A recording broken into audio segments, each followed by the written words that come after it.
And inside, I'm just saying, God, would you heal my heart just like you healed my wife's body? And I felt when he healed my heart.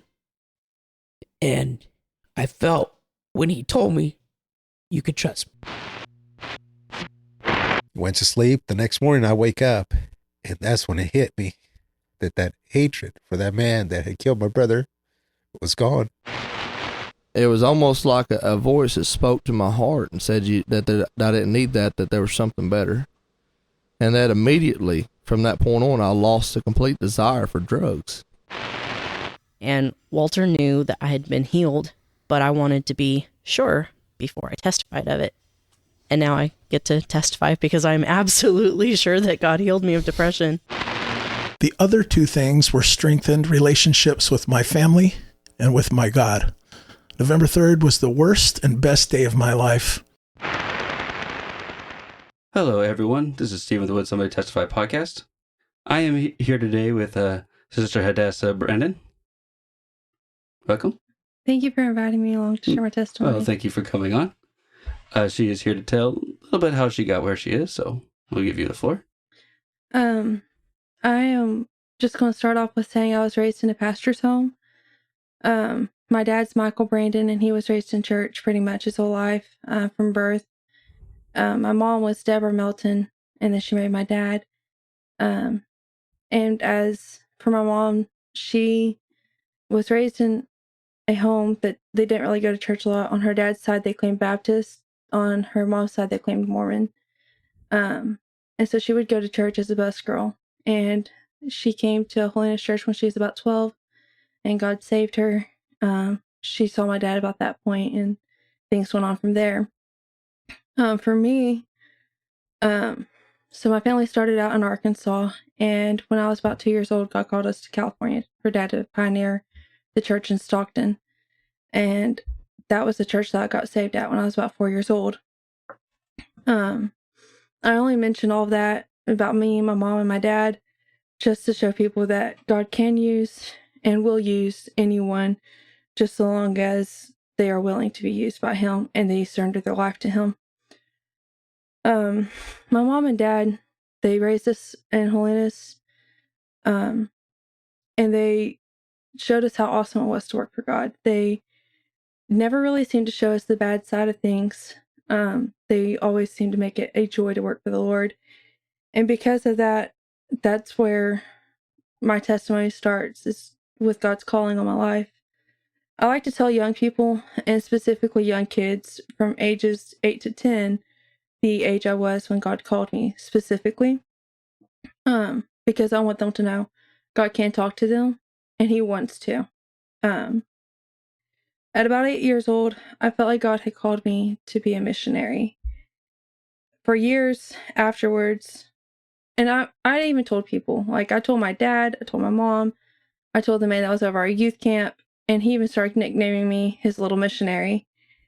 And for years I started praying and asking God, where do you want me to go? Where do you want me to go? Where do you want me to go?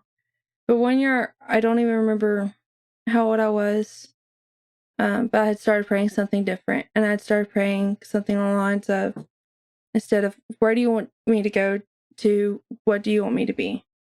I'll be anything you want me to be. And so whenever I hit about 15, I started feeling like God had lifted or changed His calling. And I talked to my mom because I was a little bit worried about that. Being in a pastor's home, it's a big deal to be called by God. It's a big deal whether you're raised in a pastor's home or not. But so I told her, I said, Mom, I feel like God lifted His calling of being a missionary off of me. And we were driving down the road. Mom was driving, and I was in the passenger seat, and she just glanced at me, and then she looked back at the road, and she says, God don't lift His callings. He just expounds on them or makes them more clear. And that's when it clicked with me. You've been praying and telling God, I'll be anything, and I'll do anything you want me to be. And God literally was showing me, here it all is. There's a whole world of things I want you, or I can use you as, and have you do. But when it came time to graduate high school, I still didn't know what to do with my life. And it was senior year. I still had no clue of what it was. And So I talked to my dad and mom again. Heads up, I think everybody should talk to their parents about any big decisions they make. And my dad told me, we went back to the missionary thought. He told me that missionaries needed nurses and teachers. And so I went and job shot at the local hospital, and I absolutely loved it. But I'm terrified of shots and needles. And the thought process of poking somebody with a needle was more than what I thought I could do. So I decided nursing probably was not for me. While I like to take care of people, to give them a shot and know it hurts, I could not do. And then, so in that time frame, and I forgot I need to go back a little bit. We moved to California when I was 2.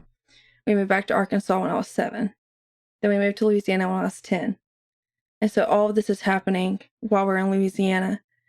I went to visit my grandparents in Arkansas, and my brother wanted to teach or help out at the school. And the principal told me that if I helped out in the morning, that the pastor's wife wouldn't have to come in so early. So that's where I got the job trailing at the school, and I loved it. I decided to go to be a teacher, and I went to Louisiana Tech University. To be honest, a secular college is kind of dangerous grounds for a Christian, but it's also a mission field. So in that sense, I was kind of fulfilling the missionary calling, because I was having a chance to tell people what I believed or invite them to church, much like a missionary would. So with all that in mind, I started the 4-year degree program to get my bachelor's as a teacher. And my thought process was become state certified and then start a church school at the church in Louisiana, because we did not have a Christian school. And that if I was at a place that did have a Christian school, be able to have a state certified degree and keep that church school open in case the world went haywire and they were going to shut it down unless you had a state certified teacher. So with all that in mind, I went in for my 4 years, and I graduated in 2024 with the ability to teach grades 1 through 5 and special education students, mild to moderate cases in Louisiana. But during that time frame, at the end of my junior year, God called my family back to Arkansas to pastor a church there. So I finished off my last year by myself in Louisiana, traveling back and forth to visit my family every weekend. And so whenever I graduated, I moved to Arkansas. And we have a church school there. And I decided to volunteer at my church school. And I love it. I've been working there. This is my 2nd year now. And I've also, in that time frame, I have completed my Arkansas state requirements, taking an Arkansas history test and taking multiple different tests just to be able to be certified in Arkansas as well. And I just recently got that certification, so I can teach grades 1 through 6 there in Arkansas. And that's nothing on me. That was all through the grace of God, because if God hadn't helped me through it, I probably wouldn't have made it. I probably would have been one of those that's like, okay, I'm changing my degree or I'm changing my mind. But honestly, it took me a while to realize that God was using things that I enjoyed as part of my calling. It took me a bit, maybe even in my 2nd year, it clicked with me, my 2nd year of college, that I have always enjoyed working with kids. And just different things had a part to play with it. And so I worked with kids and loved it. And so that made sense that I would be a teacher and work with them. Now, anyway, so after college and after teaching at the church school, I don't know. I still feel the call to ministry. And right now, God is using me in ministry at my church. I work with the kids ministry, kids church, and I'm a teacher, like I said, at that church school. But if I could leave anyone with something to think about from my testimony, it would be that no matter how young you are or how old you are, God wants to talk to you, and he can, and he will. But you got to be willing to listen and to obey. One of my favorite verses in the Bible was Esther 4:14 and B, where it says, "And who knoweth whether thou art come to the kingdom for such a time as this?" It's easy to think, oh, I would do better in the 1800s or the 1900s. You know, I would do better when everybody was doing good or everybody dressed modestly or whatever else. But honestly, you would not do good in those situations because God has planned you and created you for a time now. So the other point I want to make is no matter your background, as we saw with like my parents, me and my mom and my dad. My dad, you know, raised in church his whole life. My mom wasn't, but God saved her and, you know, made a pastor's wife out of her, where she's able to use what happened in her past to help others. So whether you were raised in church or no, whether you've been a backslider or you just stayed saved, God can still use you. And if you have backslid, you know, God's ready and willing always to forgive you. Just got to call out to him because there's no case too hard for him. And I would just leave people with the thought that to just be available and willing to obey God, because there's no greater blessing, there's no greater reward, no greater joy than to know that I'm doing what God's called me to do. I'm serving God, and with everything I am, I want to please him. But that's about it. Just from 8 to 15, how he called me was a missionary at 8 years old. And then 15, he just showed me so much more I could do for him. Whenever I started saying, use me any way you want, not just this one way specifically. That's about my testimony right there in a nutshell. So.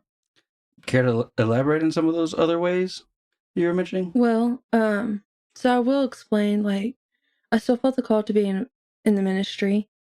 But instead of just saying, like, as a missionary, where do you want me to go? I started praying and telling God, if you want me to be a pastor's wife, a youth pastor's wife, an evangelist's wife, if you want me to be a Sunday school teacher, or just someone or a missionary, if you want me to be just someone who just goes to church and is faithful to their church and works in their church, I'll just be anything and everything you want me to be. Because I still feel the call to the ministry, so I feel like God's going to use me some way in a ministry field, which is why I mentioned the fact that he is using me right now as the person that kind of leads our kids' church at my church. But honestly, a lot of the times you don't really realize or know the way that God will use you, you know, until it's almost like he drops it in your lap. So you pray about it and you pray about it and you pray about it, and a door opens and you may not realize it, but you're walking through an open door. For me, you know, it was with the becoming a teacher and stuff like that. You know, I walked through the door deciding to be a teacher, and now I can use that to teach in my church school and help my youth group that goes to that church school.